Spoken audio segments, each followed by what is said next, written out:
Okay, we finished basically a little bit discussion about bris milah with the concept of names. So the next thing goes into what's called Pidyon Haben. That's the next thing in the cycle. Now the concept of Pidyon Haben is based on the psukim like this. And when the Yidden were in Mitzrayim, Hashem said, "Kadosh li kol b'chor pato korach mevnei Yisrael b'adam avebeim olihu." Hashem sanctified the firstborn men, animals, firstborn donkeys. According to the Midrashim and the Mefarshim, when did Hashem say that? So they said that Mefarshim say it was the night of Yetzias Mitzrayim. That means between the time the Eden ate the korban Pesach, then at midnight Hashem killed the firstborn. Sometime they left in the morning. So sometime that night Hashem told Moshe Rabbeinu the mitzvah of Kadosh Li Kol B'chor to sanctify all the firstborns. But over there it doesn't talk about redeeming the firstborns. So basically they had to sanctify the firstborns. Now the firstborns, until the Chet HaEgel, till the sin of the Egel, basically the B'chorim were doing what the Kohanim did. The Kohanim didn't have any uniqueness to them. The firstborn did the job of the Kohanim. Then exactly when it was switched is also questionable. We'll see that later. But according to, after the Egel, when the firstborn sinned in the golden calf and the Levium didn't, so then Hashem said that the Levium are going to take the firstborn. But because the firstborn basically belonged to Hashem, so therefore Hashem said, if you have a firstborn, if it's a firstborn animal, the B'chor would be given to the Kohanim. You have to bring it as a korban to the Bais Hamikdash. And as we say in davening every day, B'chor nachal HaKohanim. The B'chor was given as a gift, one of the 24 Kohen gifts. But in addition to that, if somebody has a firstborn son, so then that firstborn son really belongs to the Kohen, and he has to be redeemed by the father to buy him back, so to speak, from the Kohen. Because there's a lot of dinim and customs involved in the Pidyon Haben. It's very interesting.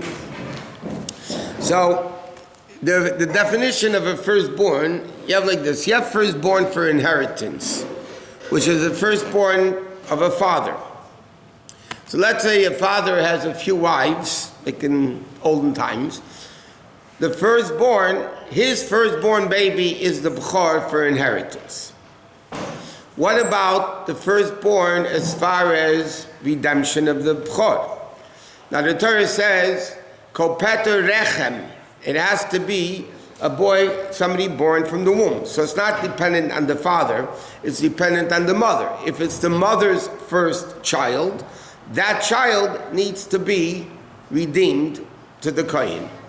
So if a father, let's say a man has 3 wives or 4 wives, and each one has a firstborn boy, he has to redeem all of them, even though only one is the firstborn for inheritance, so to speak. Now, because of that, for instance, if somebody is a firstborn, let's say a second marriage, a father marries a woman, and she already had a baby from before. And now they have another baby together. So that firstborn son is not a firstborn. It might be the firstborn to the father because he didn't have any children from before, but the fact is, it's not the firstborn from the mother. It's not Peter Rachem. Also because of that, if a baby is born cesarean, so it's called Yetzer Deifen, by the way. It comes out of the wall rather than the natural way of birth. So again, because it's not Peter Rachem, so then it wouldn't need a firstborn, Pidyon Haben. What's more interesting is what happens if the firstborn is the first baby is born cesarean, and then the second baby is born natural. So now there is a Peter Rachem as the second child is the first one coming out of the womb. But the din over there in Shulchan Aruch is both don't need a Pidyon Haben. The first one because it's not Peter Rachem, and the second one because he's not a B'chor. In any way, he's not a B'chor. He doesn't have a din of a firstborn. So in that case, it wouldn't be obligated. Neither of them would have a din of a B'chor for Pidyon Haben that you'd have to redeem him. Okay. Yeah. Now, what happens, and this could happen often, what happens if a woman, God forbid, has a miscarriage? Okay? And then afterwards, a regular baby, a baby is born. So when is that second baby called the firstborn or not? So if it's before 40 days, that means she miscarried before 40 days from becoming pregnant, so then the second one has a din of a b'chor, because it wasn't formalized yet, it wasn't. But after 40 days, then you go into a lot of halachic complications. Depends how much after 40 days, and what came out, what didn't come out. So many times, again, each case has to be judged individually, but many times you would have to do, if a woman had a miscarriage, after 40 days, they would have to sometimes do opinion about without a bracha. They might have to do opinion about because it's a doubt, but sometimes it would have to be done without a bracha. What? Under 40 days, you sure the next one? Under 40 days, if it's under 40 days, then the second one's a b'chor. Now, if the first one's a girl, there's no b'chor either. Right, so because see, and in fact, there's a whole discussion we'll get to later. The firstborn Egyptian girls did die. The Medrash says not only the firstborn, but firstborn boys died, even the firstborn girls died. So then the question is, why don't we have to redeem the firstborn girls? If that's the reason, because God sanctified the firstborn, and to be discussed later.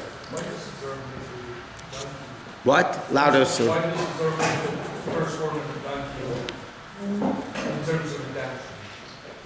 It's a non-kosher animal. It's a non-kosher animal. It's a unique thing. It's a Gzeres HaKosuv. It could be because there's a chamor of Mashiach, a chamor of Avram Avinu, a chamor has a certain uniqueness to it over all animals. You said, Rabbi, the first one taken from the woman. Only woman's first child is the first one. Right. But they say in the first one of Egypt, all of a sudden the guy who dies really another first one. So I'm saying over there, the oldest, even if it wasn't the b'chor, but and we'll discuss that later. Why? So why don't you have to do Pidyon Ben for all those people, even firstborn girls? Because they also, the firstborn girls also died in Egypt. So we'll see that's a separate discussion by itself. Okay. If there's a doubt, you have to, if there's a doubt that somebody's a firstborn, so then, you have to do it without a bracha, because you may need to do a mitzvah. Once Pidyon Ben has to be done, so then you have to do it as soon as the time is. Every day that you don't do it, let's say, okay, halachically you have to do a Pidyon Ben on the 31st day. Okay, on the 31st day you have to do a Pidyon Ben. Why do you have to do a Pidyon Ben on the 31st day?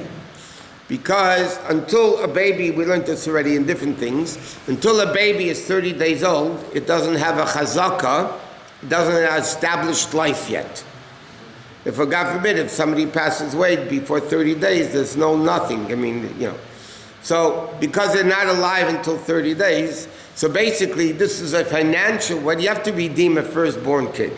It belongs to the Kohen, right? It belongs to the Kohen, and then, so it's a financial right that he has. You have to give me the kid. In the Pidyon Ben, the Kohen says, what do you want more? You want your kid or you want the 5 sloim, right? What happens? The father says, keep the kid, I don't want to. It is discussed, by the way, he's not allowed to do it. He has a mitzvah, he can't say to the Kohen, keep, maybe a Jack Benny, but otherwise you wouldn't be allowed to tell him that. But anyway, so until 30 days, we don't even know if the kid's alive. If the Kohen says to the guy, okay, pay me, you have to redeem the kid. So the father can say, how do you know he's going to stay alive? Maybe he's going to die before 30 days. Right? So there's no proof the kid's going to be obligated in Pidyon Ben because he might not be alive. So therefore, after 30 days, on the 31st day, is when you have to do a Pidyon Ben. The whole actual amount of hours is 29 and a half, with a whole cheshbon. But the bottom line is, today you do a Pidyon Ben on the 31st day. What? 1 second. What? Is there like a concept of Mixas Hayden, like part of the day, or it has to be? Sometimes by Pidyon Ben there isn't, but we'll see when we get to more details. Is that true that Levim do not have to buy the firstborn? The VM don't have to buy a firstborn, and not only that, if the guy's wife is a Levi or a Bas Kain, they also don't have to do a Pidyon Ben. I didn't buy. I paid for it. Huh? I bought my first. You did? No. And your wife is a Levi? Yeah. No. So what do you want me to do? Nothing. I mean. Ask for a refund. I mean, go to the Kain and... But that's true then. Okay. Yeah, Bas Levi or Bas Kain. But what happens if the grandkids, both parents are not Levi or Kain? I'll give you an example. All my sons obviously didn't have to do a Pidyon Ben. Okay, all my daughters that had firstborn sons didn't have to do a Pidyon Ben because they're a daughter of a Levi. But when their kids get married, and they're going to be a Yisrael with a Yisrael, even though the boy's mother is, they're going to need a Pidyon Ben. Again, because it's connected to the mother, that's why he doesn't. Okay, what? Louder. Firstborn donkey is a male. Yeah. Has to be a male to be Pidyon. Yeah. Petach Chamor has to be a male, yeah. Okay, the kid doesn't have to be there when you do the redemption, right? Does the child have to be there when you do the redemption? Technically not, but the custom is that they are there. We'll discuss later the custom, very interesting customs, how you bring the kid in, it's a very interesting Supposed custom. to put the kid in on the lap of the Kohen. We'll see how it's done. There's a lot of different customs. The soldier did it in Gaza. Yeah. Yeah, you have the father's obligation is to redeem the kid, not the mother. And what happens if the father didn't do it? So then when the kid becomes an adult, they have to do it. So sometimes you have cases in like Bali Tshuva that they later on you have a father and a son end up doing a Pidyon Ben the same day. The son is doing it for himself and the father is doing it for himself. They end up doing it the same day because they're both obligated to the Pidyon Ben. The whole discussion, what happens is Siamese twins. Interesting.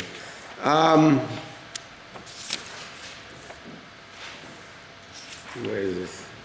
Anyway, they talk about Siamese twins, but over there, Siamese twins can never be born naturally. It's just impossible. So anyway, it's Yetzidayfen. Anyway, it's a cesarean. Yeah. They, again, not Siamese twins won't need. I'll just tell an interesting story. Rabbi Yirmiyah and the Gemara used to ask very strange questions.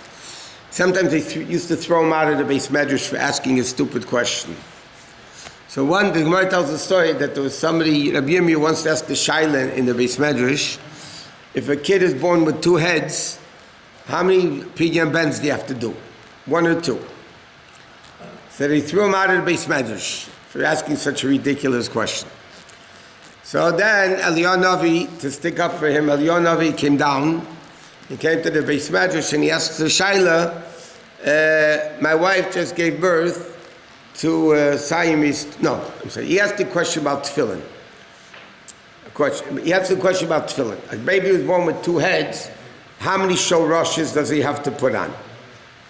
So he threw him out of the basement. So Eliyahu Navi came down and he said that my wife just gave birth to a boy with 2 heads. How many Pidyon Bens do you have to do? So they realized it's reality. So then soon the child is going to come up for tefillin, so they let him back into the basement.